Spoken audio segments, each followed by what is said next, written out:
Então, assim, gente, boa noite. Né? Então, para que o público é bem variado aqui, né? Está bem dividido, eu e o Márcio e eu. Então, meu nome é Arthur Zic, eu sou ginecologista de formação, faço reprodução assistida, e aí vai, já tem bons 20, 30 anos, né? Mestrado, doutorado, todas essas coisas aí.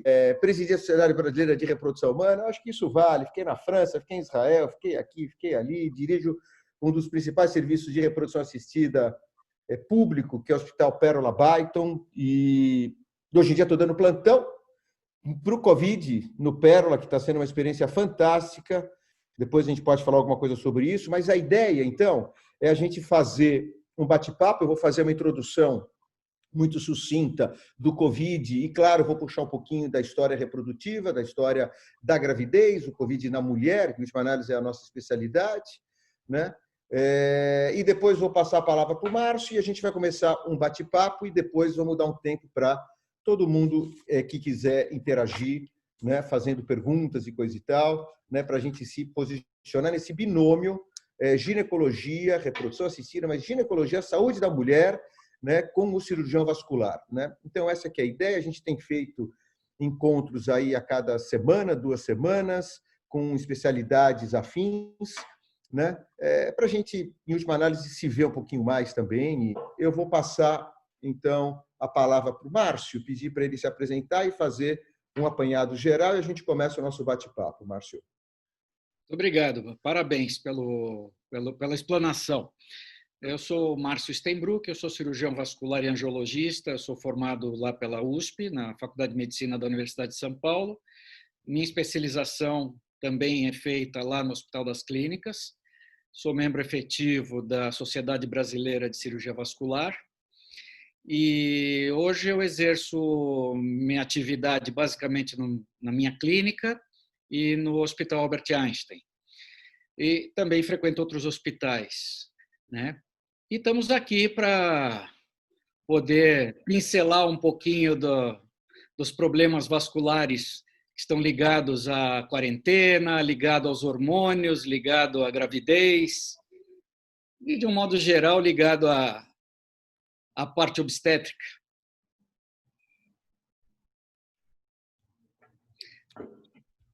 Perfeito. Então, vamos começar. Márcio, né? A gente, bom, não sei, né? Eu já fiz esse bate-papo com dermatologista, já fiz esse bate-papo com psiquiatra, né? Sim. E que tem assim detalhes, né? De cuidados, né? Dermatológicos, cuidados emocionais, psiquiátricos no isolamento social. Tem alguma coisa especial do isolamento de uma forma geral, né? Com cuidados vasculares nesta fase? Na verdade, com o isolamento nessa época, né, virou moda, né, o home office. Então, o pessoal acaba fazendo trabalhos em casa, ficando muito tempo sentado, pé para baixo, academias fecharam, não estava se podendo andar pelas ruas, fazer caminhadas e tudo mais. Isso começou a gerar, assim, queixas, né, gerais dos pacientes com relação a principalmente dor nas pernas, inchaço, porque o indivíduo fica muito tempo parado e o retorno venoso, que faz com que o sangue suba de baixo para cima, né, nas pernas, ele acaba não sendo bombeado. E isso acaba gerando alguns sintomas. Antes de falar alguma coisa, eu gostaria só de dar uma explanação na parte fisiológica, se me permitirem, porque claro, aí sim eu vou poder entrar um pouquinho em termos técnicos. Eu sei que eu vou falar para muitos leigos, e eu gosto de usar o leiguês e não o mediquês. Então, vamos lá. Deixa eu compartilhar uma tela, falar um pouquinho sobre a circulação primeiro. Então, mostrando que nosso organismo, nós temos uma bomba, basicamente, que é o coração, e ele bombeia o sangue arterial pelas artérias para toda a periferia do corpo humano. Então, o que está em vermelho nesse desenho são as artérias. Esse sangue que vai para a periferia precisa voltar por um outro sistema, que é o sistema de drenagem. E essa drenagem é feita pelas veias. Ou seja, como vocês podem ver nesse desenho, as veias das pernas elas sobem contra a gravidade, para se encontrar aqui no abdômen e voltar para o coração, onde ele será bombeado novamente para o pulmão, oxigenado e recirculará pelo organismo todo. Na nossa perna, nós temos dois sistemas de retorno. Nós temos o sistema profundo, que são veias que passam por dentro da musculatura da perna, e o sistema superficial, que é um sistema que parece como a malha viária de São Paulo, enrolada na nossa perna. E isso fica embaixo da pele. Dentre essas ruas que temos no subcutâneo, nós temos duas avenidas que ficaram famosas. Uma delas é a veia safena magna, que vai do tornozelo até a região da virilha, e a safena parva, que vem do calcanhar até a região atrás do joelho. Muito bem. E como esse bombeado, parte dessas veias passam por dentro da musculatura panturrilha, que é também conhecida como barriga da perna, ela, ao se fazer a caminhada, elas se contraem, comprimindo as veias e impulsionando o sangue para cima. E essas válvulas que estão aqui se abrem para o sangue subir. Mas quando há o relaxamento dessa musculatura, esse sangue para e ele não retorna. Muito bem. Então, numa veia normal, nós temos o sangue, ele sobe e não volta. Porém, quando a veia se dilata, se transformando numa veia varicosa, ou simplesmente uma variz, essas válvulas se afastam, fazendo com que o sangue comece a voltar no sentido contrário, ou seja, nós temos um refluxo do sangue. E isso daqui agora nos faz entender um pouquinho o que pode acontecer com relação à quarentena e ao ficar muito tempo parado. Isso daqui é uma imagem do início das varizes, né, que já são veias esverdeadas, dilatadas, porque as varizes são justamente a dilatação das veias, né? E elas podem, se não tratadas num primeiro momento, elas podem se dilatar alimentando vasinhos, aí entra na esfera estética, coisa que não é o único problema das varizes. Aqui nós temos varizes desenhadas alimentando esses vasos, e nós podemos ter a dilatação delas até chegar em pontos maiores, onde nós temos aqueles famosos caroços nas pernas. A partir daí temos sintomas e outras coisas mais. Tá? Eu não vou me alongar mais com relação à parte fisiológica e vamos falar um pouquinho realmente sobre a quarentena. Então, voltando ao assunto quarentena, agora que entendemos um pouco como o sangue retorna, já podemos entender o que pode acontecer durante a quarentena. Então, do ponto de vista venoso, ficar estático numa cadeira trabalhando um dia inteiro, e um detalhe, quando a gente faz home office, a gente acaba não atentando muito para relógio, para hora de almoço, para hora de descanso, e muitas vezes acaba se estendendo 12, 14 horas de trabalho. Eu sei o que é isso, que muitas vezes, ao fazer trabalhos científicos, a gente esquece da hora e fica trabalhando no computador. Então, a primeira coisa que pode acontecer é justamente a diminuição do retorno venoso. Isso pode provocar dor em peso, queimação nas pernas, inchaço principalmente, porque ocorre um represamento do sangue na parte vital. Isso nós estamos falando em indivíduos saudáveis. Agora, aqueles que já possuem varizes, pode haver um agravamento dessas varizes com até complicações. Porque o sangue, quando ele fica parado muito tempo dentro das veias varicosas, ele pode coagular, dando uma tromboflebite, que é uma das complicações justamente das varizes, né? No tocante a problemas arteriais, aí nós temos indivíduos que já possuem obstrução nas artérias. Então, quando eu mostrei aquele desenho inicial, vamos voltar a ele, quando eu mostrei aquele desenho inicial, nós falamos das artérias. Então, as artérias, elas irrigam os membros. Então, se houver uma obstrução numa artéria, esse indivíduo poderá ter dor quando caminha. E um dos tratamentos que se fazem para as obstruções arteriais leves é justamente a caminhada, o exercício, para que isso abra as vias colaterais. né? Abre artérias colaterais. Então, o indivíduo que está constantemente em repouso poderá ter o agravamento dessa circulação arterial, o agravamento dessas obstruções. Então, é muito importante que o indivíduo faça exercícios mesmo durante a quarentena.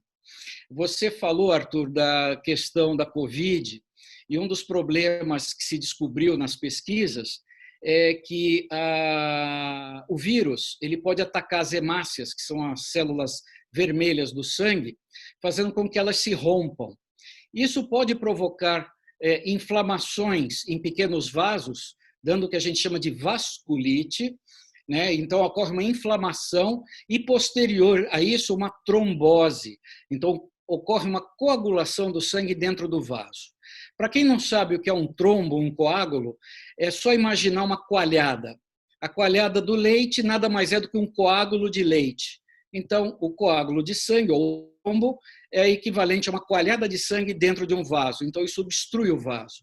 E isso é que acaba ocorrendo nos capilares, nos vasos fininhos do nosso pulmão, fazendo a obstrução deles. E todo esse problema vascular e respiratório acaba se comportando como uma embolia pulmonar.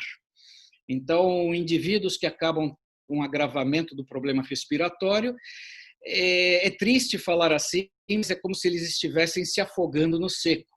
Isso é terrível. Só que isso é a fase avançada da doença.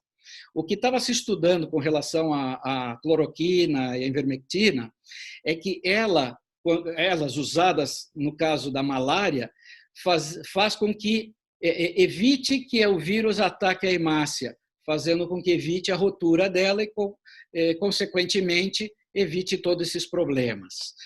O que mais que a gente pode falar durante a quarentena? As questões arteriais são muito importantes, mesmo as questões ortopédicas, indivíduos que sofram de artrose e de outras doenças autoimunes também acabam tendo agravamento dos problemas vasculares, né? Eu acho que isso é o que a gente poderia falar sobre a quarentena. Se você quiser pegar o gancho, Arthur. Ok. Márcio, né, eu acho que a quarentena, eu acho que tem coisas mais do lado emocional né, que pegam mais, né? Agora, é claro que atividade física é fundamental, né? E isso tem a ver, então, com a saúde vascular de uma forma geral também, né? Agora, Márcio, um pouquinho sobre existe uma certa relação, porque às vezes a gente recebe adolescentes ou mulheres jovens para fazer anticoncepção e falam, não, doutor, eu não quero tomar pílula porque eu tenho varizes e coisa e tal, né? E mesmo a terapêutica hormonal na mulher com um pouquinho mais de idade, na pós-menopausa, né? Existe uma contraindicação do uso de hormônios para quem tem varizes? Como é que você lida com isso? Na verdade, quando a indicação da hormonioterapia ela é bem feita, eu não sou contrário. Pelo contrário, eu procuro dar suporte aos problemas vasculares dos membros inferiores desses pacientes. Dizer que o anticoncepcional ou mesmo a reposição hormonal criam varizes, isso é uma mentira. Na verdade, os hormônios femininos eles são vasodilatadores, mas eles não criam varizes do nada. Indivíduos que já têm uma propensão a terem varizes, né? Isso, infelizmente, a informação é genética.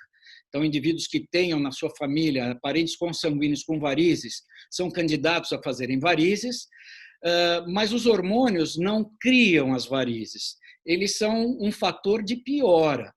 Então, se uma jovem, e que não é impossível, né? Depois da puberdade, uma menina já pode desenvolver varizes. É óbvio que está muito no começo, então não haverá sintomas e muitas vezes passam despercebidas.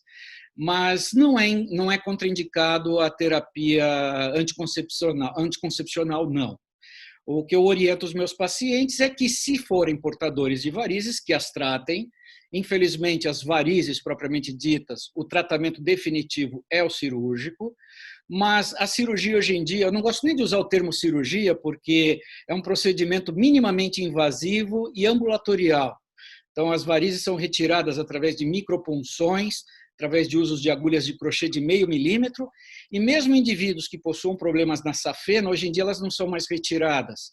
É feito o que a gente chama de termoablação, ou seja, por um cateterismo, eu no caso uso laser, através de uma fibra óptica introduzida dentro da veia e conduzida por ultrassom, ela é fechada por dentro.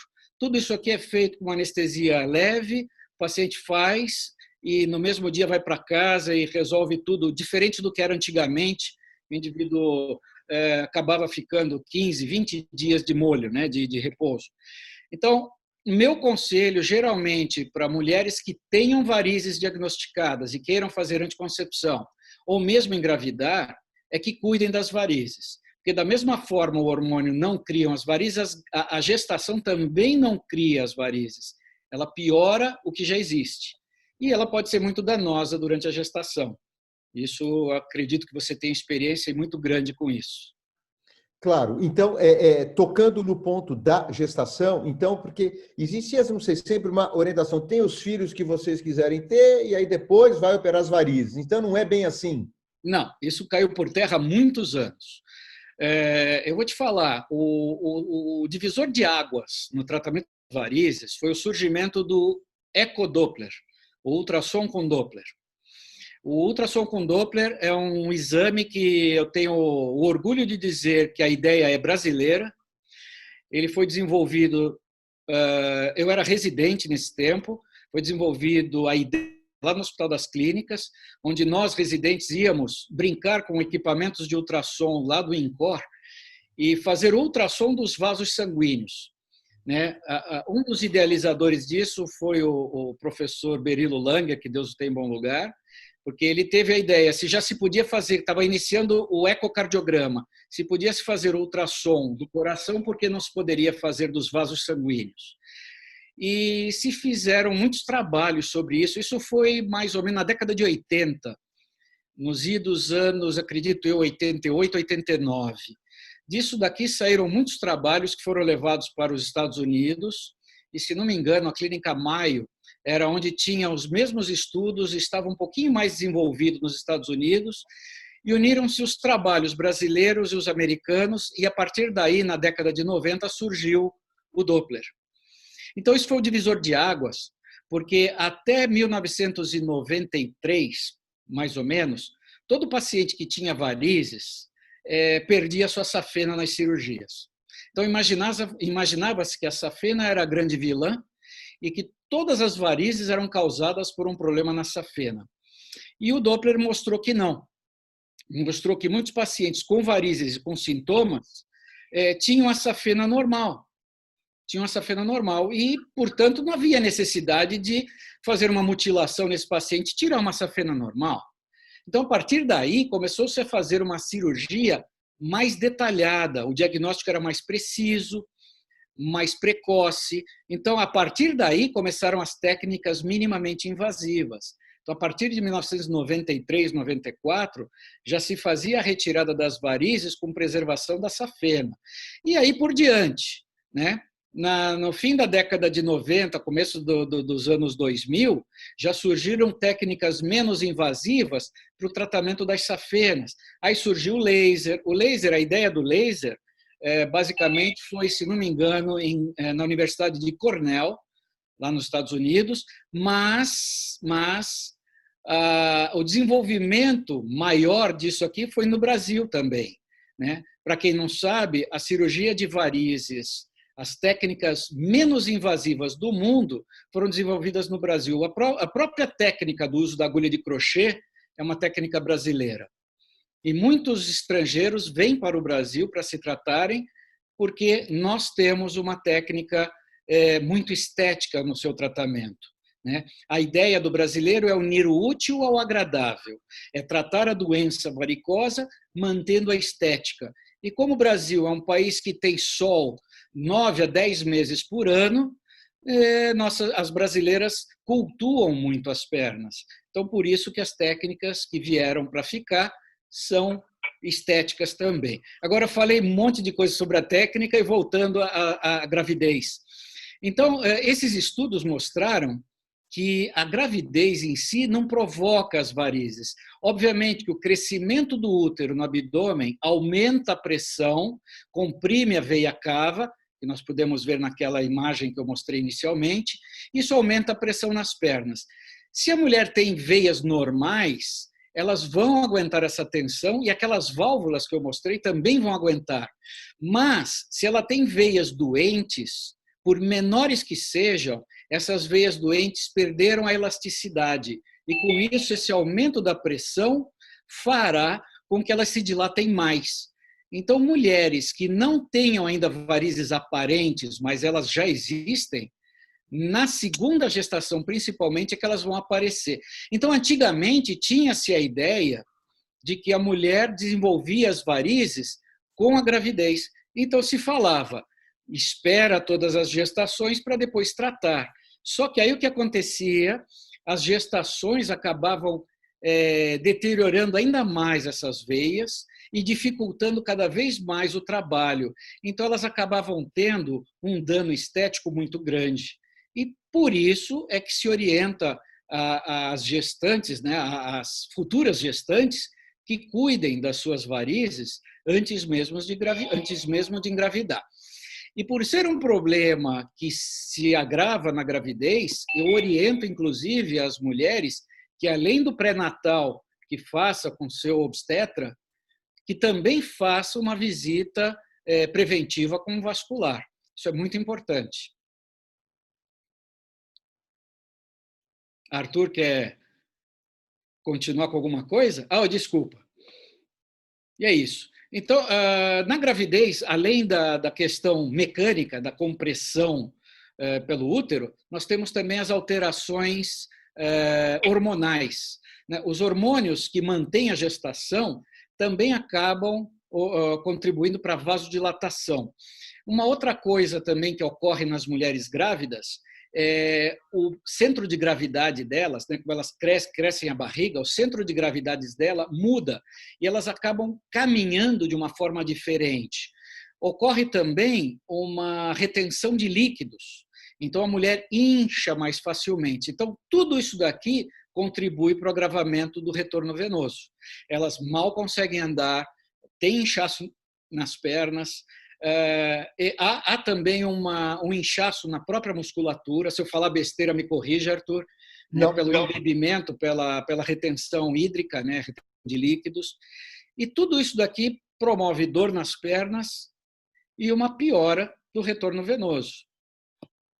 Perfeito. E na época do Covid, desculpa. Imagina. Na época do Covid, a gente fala tanto de trombose, coisa e tal, né? Fala um pouquinho de varizes e trombose. Existe um risco aumentado? Como é que é isso? Sim, muito, muito grande. Então, vamos falar um pouquinho. O que é o coágulo? Eu já falei o coágulo, a figura do coágulo é aquela coalhada de sangue. Mas para que serve a coagulação? Imagina que a gente se corte, se machuque, e aquele sangramento não pare. Para isso que serve a coagulação. Na verdade, a coagulação é uma defesa do organismo ao sangramento. Então, quando a gente se corta, se machuca, sangra, esse sangue para graças à coagulação. Depois, aquele coágulo que se forma na ferida, forma uma casquinha. Essa casquinha, que é chamada de crosta, embaixo dela promove a cicatrização e acabou a ferida. Porém, a coagulação ela não pode ocorrer dentro dos vasos sanguíneos. Então, existem 3 características básicas no sangue, né? 3 fatores que impedem que o sangue coagule dentro dos vasos. Essa tríade é chamada de tríade de Virchow. Então, basicamente, a lisura do vaso, ou seja, o vaso sanguíneo tem que ser um tubo perfeito, com uma parede interna praticamente sem atrito. Então, é a lisura, o atrito do sangue com o vaso tem que ser praticamente zero. O segundo fator que previne que haja coagulação dentro do vaso sanguíneo é justamente a velocidade com que esse sangue circula dentro das veias ou das artérias. Então, existe uma velocidade mínima e uma velocidade máxima, de acordo com os batimentos cardíacos e de acordo com a posição que o indivíduo está para o retorno venoso. E o terceiro fator que impede a coagulação do sangue são fatores químicos inerentes à coagulação. O que nos interessa com relação às varizes são justamente as duas primeiras.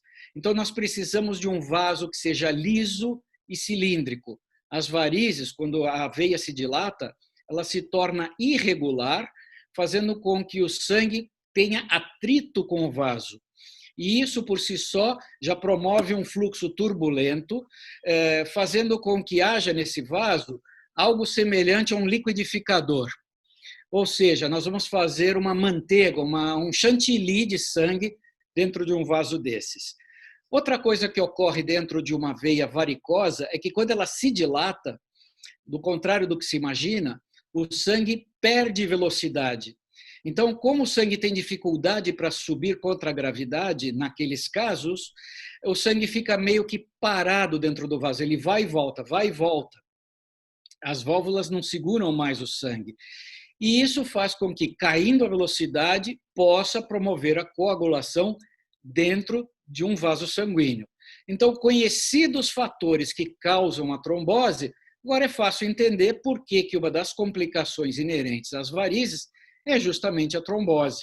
Por isso que é muito importante nos indivíduos que tenham varizes e vão ter que fazer home office, usar meias elásticas e fazer aqueles exercícios com os pés como se estivessem pedalando máquinas de costuras antigas.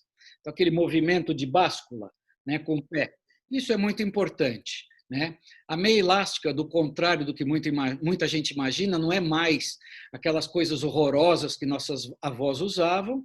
Existem meias modernas, bonitas, que parecem verdadeiras meias de nylon. A meia, ela age justamente na panturrilha, na barriga da perna, ajudando a bombear o sangue, amplificando o movimento da panturrilha, e com isso melhorando o bombeamento, certo? Então, com isso, a gente consegue evitar a formação de coágulos em indivíduos que tenham varizes. Perfeito. E uma última pergunta para a gente abrir, né? Quanto à viagem, né? Viagens longas de avião, de ônibus, né? O que você indica? Você indica, não sei, né? Isso Meia elástica. sim. Tem gente que toma até uma dose de Clexane. Bom, como é que você vê? O Clexane já é uma coisa um pouquinho mais específica para o médico indicar. Na verdade, entendendo tudo que eu falei aqui, já dá para se compreender o que acontece numa viagem longa.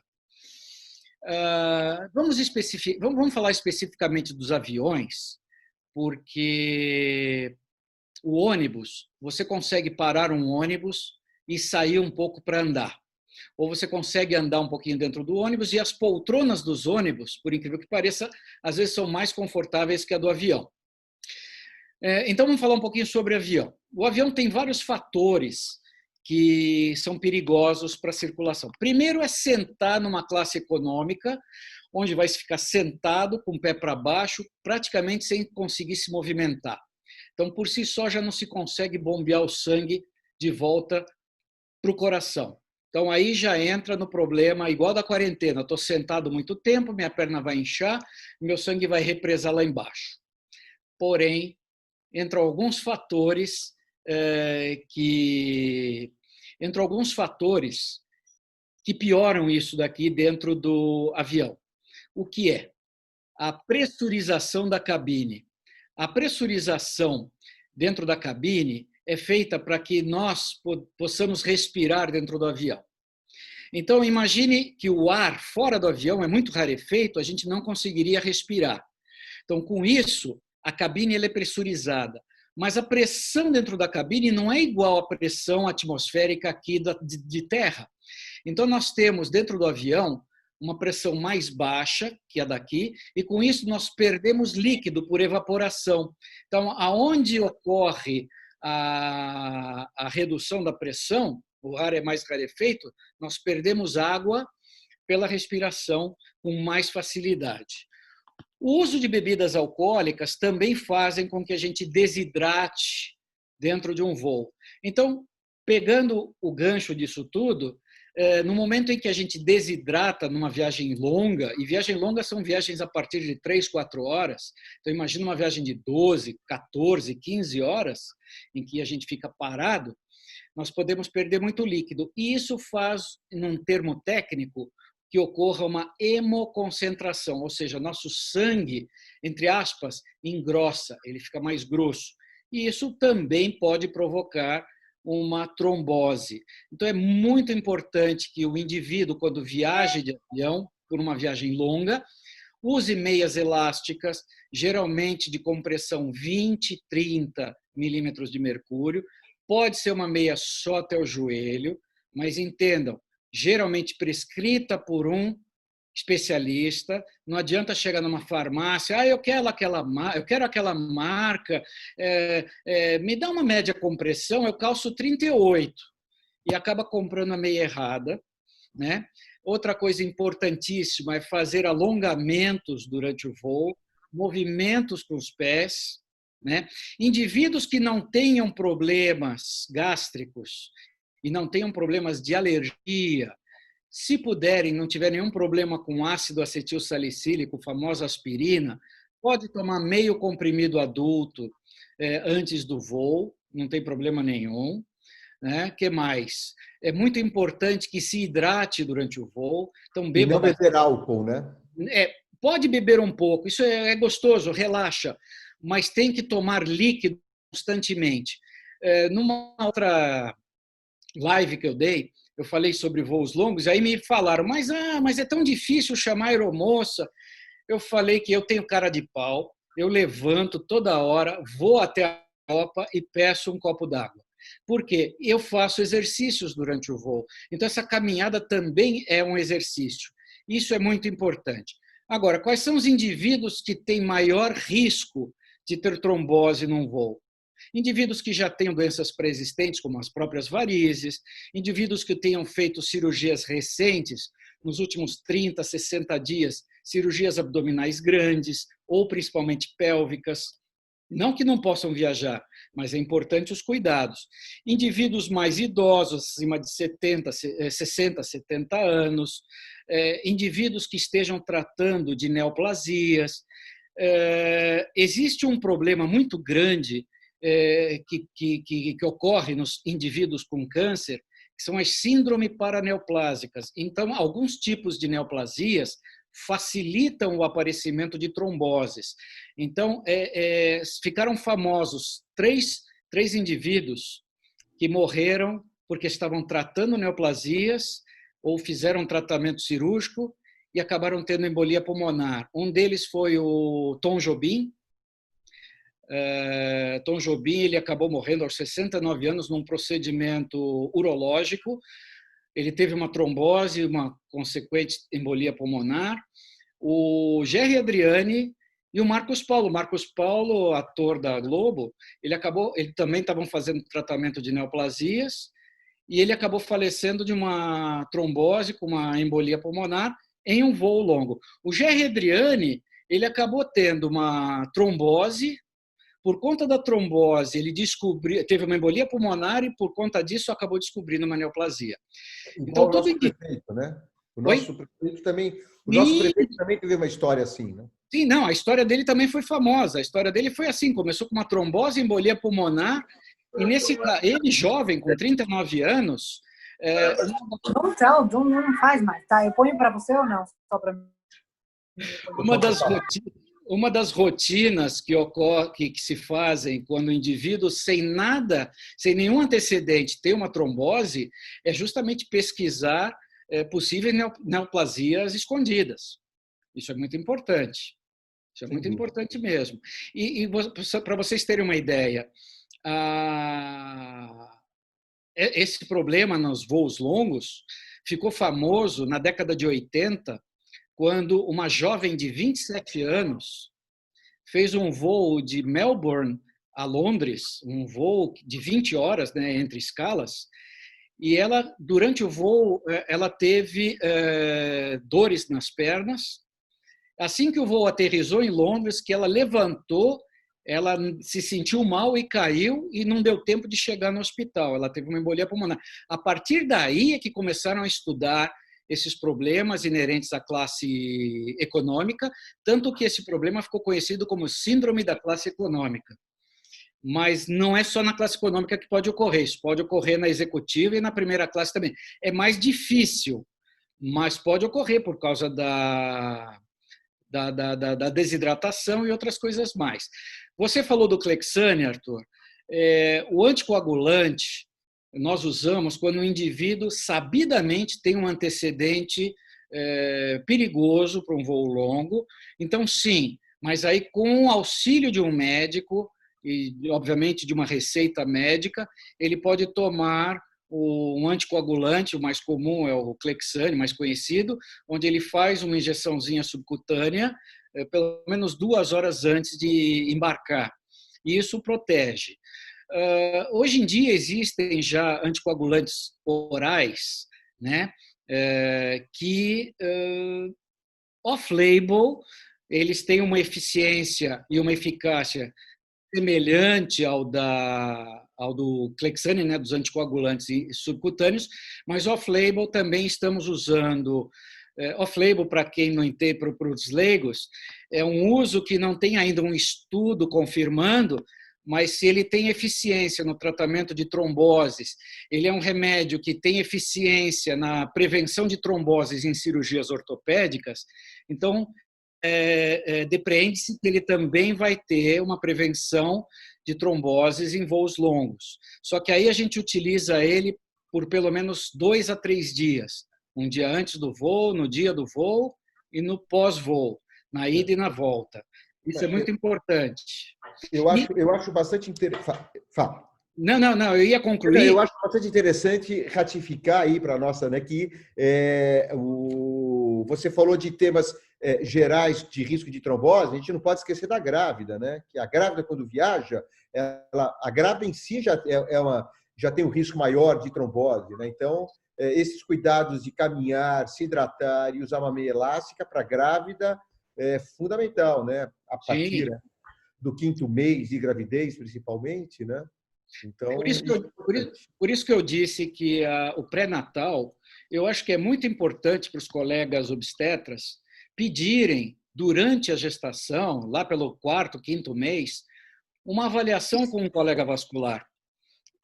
É muito interessante porque a gente tem como trabalhar paralelamente ao obstetra fazendo algumas prevenções. Existem medicamentos flebotônicos, né, os remédios que tonificam veias, que podem ser tomados a partir do 2º trimestre da gestação e poderão ser acompanhados durante a gestação e, com isso, evitando sintomas e algumas complicações. Isso é muito importante também para a grávida, né? Agora, lembrando uma coisa, a gente não está incitando ninguém a fazer automedicação. Você bem lembrou da grávida também nos voos longos. E eu digo o seguinte, indivíduos que tenham algum antecedente, por menor que sejam, antes de fazer aquela viagem tão sonhada para a Europa, para a Ásia, para os Estados Unidos, gente, é muito importante, sim, conversar com um vascular, tirar algumas dúvidas, tá? Porque é muito frequente as complicações em voos longos, mais do que se imagina, e isso não é divulgado. As empresas aéreas não divulgam. Eu recebo no consultório toda semana gente com pernas inchadas, com problemas vasculares causadas em voos longos. E a trombose e a embolia pulmonar são mais frequentes do que a mídia divulga. Então, é muito importante, sim, antes de fazer a viagem tão sonhada, fazer um apanhado geral com o vascular, com seu clínico e, mais importante de tudo, ter um seguro viagem. E ninguém sabe o que pode acontecer lá. Se bem que essa é uma conversa meio extemporânea, né? Porque o máximo que a gente está podendo viajar é ler um livro. É verdade. Não podendo ir para lugar nenhum, né? Mas ainda mais longe, né? O máximo é... Mas tudo bem, eu acho que planos, se Deus quiser, com vacina para 2021, né? Aceitando nós brasileiros a viajar um pouco, sem fazer quarentena, todas as essas recomendações são super pertinentes. Juliana, eu acho que tinha perguntas, eu queria abrir para perguntas, né? Se por escrito você fala ou dá voz para quem quer falar, Juliana. Eu vou dar a palavra para a Miriam, que quer perguntar. Você pode falar? À vontade. Ativou seu áudio? Não. Estão me ouvindo? Agora sim. Mas Ok. o seu vídeo está interrompido, Miriam. Eu não sei aqui no celular como fazer. Eu apertei aqui. Tá? O vídeo. Tá bom. Aí, foi. Pronto. Foi? Foi. Pode falar. Então, primeiro agradecer a fala de vocês, muito bom ouvir. É um tema que me interessa, até porque eu trabalho muito em pé. O meu é o contrário. Eu não fico muito sentada, né? E também eu acho que isso também às vezes também dá varizes, né? Enfim, primeiro falar para o doutor Márcio que é muito verdade isso que você falou da gravidez, isso me aconteceu particularmente na segunda gravidez. Eu acho que tem na família, né, a questão da varizes, e me apareceu mais depois na segunda gravidez, por uma questão da cabeça, né, da minha filha, do bebê, está pressionando mais um lado, então um lado da minha perna ficou todo roxo mesmo, melhorou muito, mas eu tive sequela disso, né?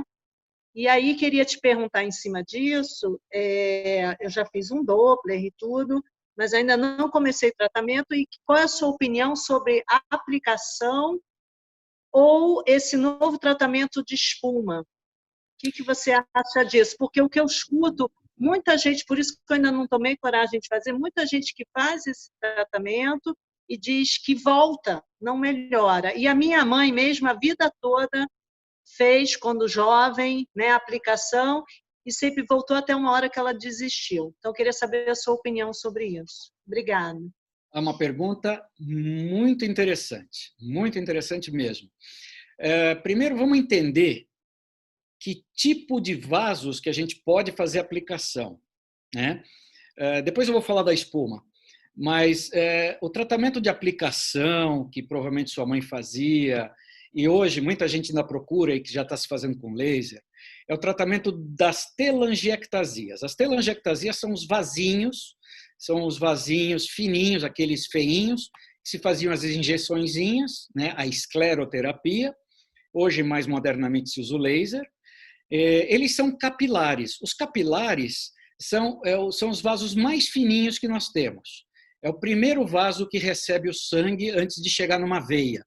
Ele equivale ao caninho que sai da pia do banheiro, aquele caninho que sai da pia e vai para a parede entrando num outro cano. Então, esses vasinhos, eles acabam se dilatando, ficando feios, e o que se fazia, o que se faz ainda hoje, é a escleroterapia deles. Porém, cerca de 85% a 90% desses vasos são alimentados por uma veia varicosa, uma veia doente.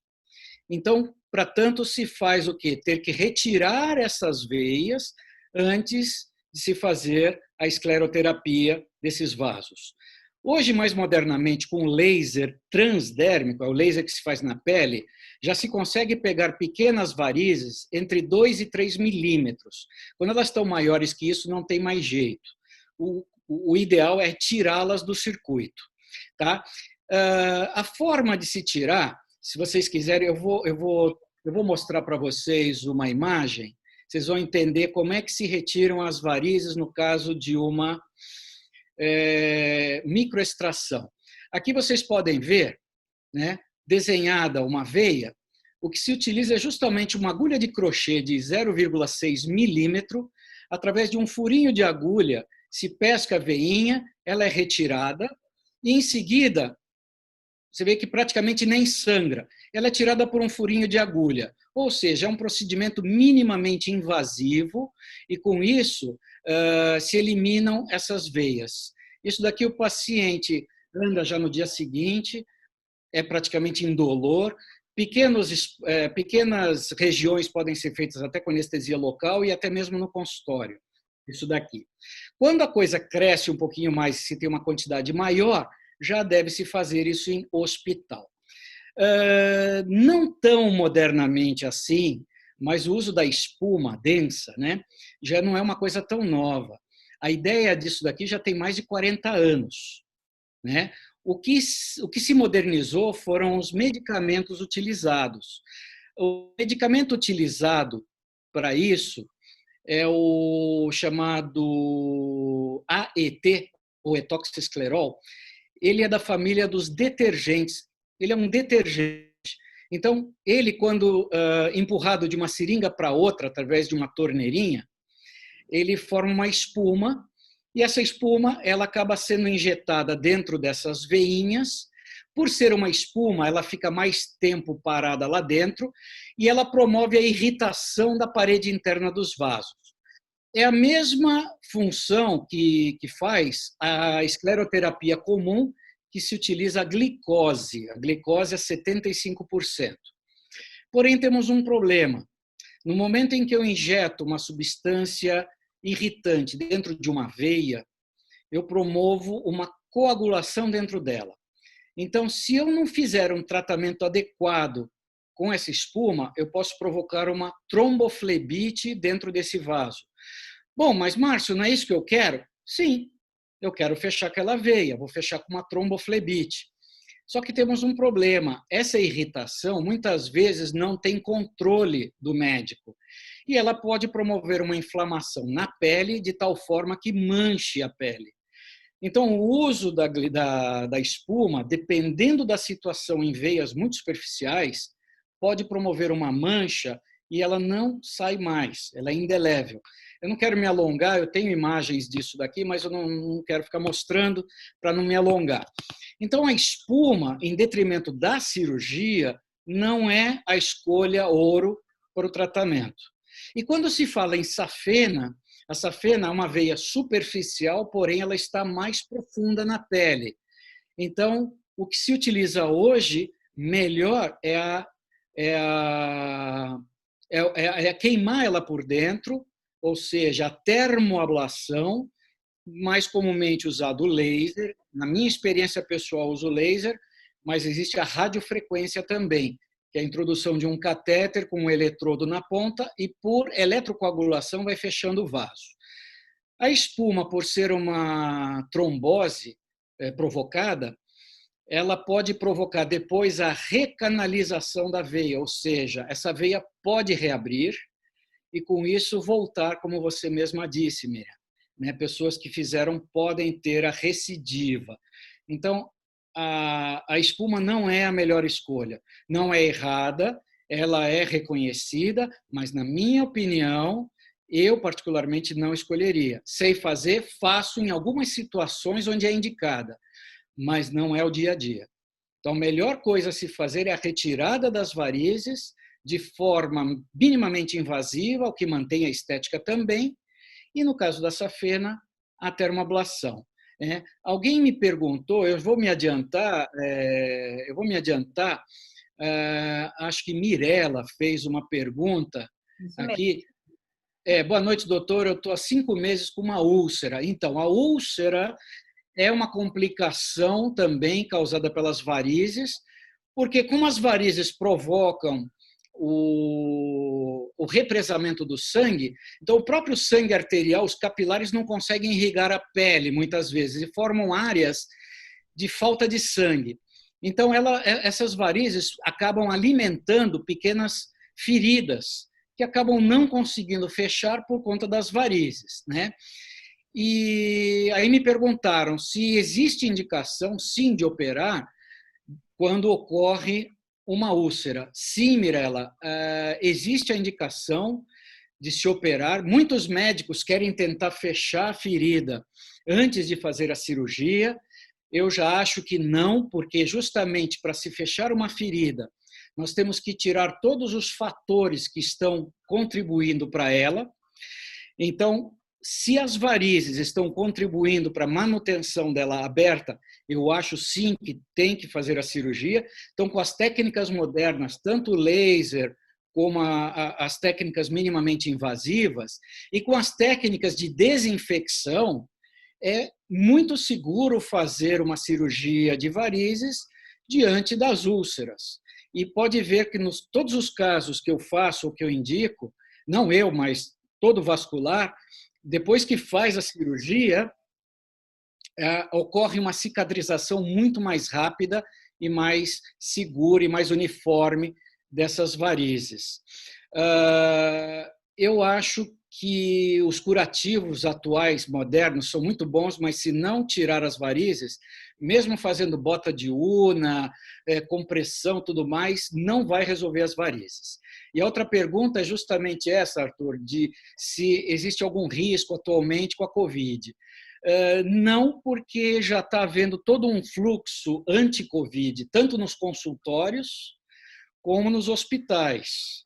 Então, tudo hoje é feito de forma segura para evitar. Então, o centro cirúrgico e o hospital que se elege para fazer o procedimento está mais seguro do que ir a um supermercado, ou que ir à farmácia, ou mesmo ir pegar um elevador de um prédio. Então, não tenha medo, Mirela, se você tem indicação, procure tratar sim, mesmo nessa época. Juliana. Espera que tem mais Vamos uma lá. pergunta. Não, agradeceu. A Ruth perguntou sobre Daflon, é isso?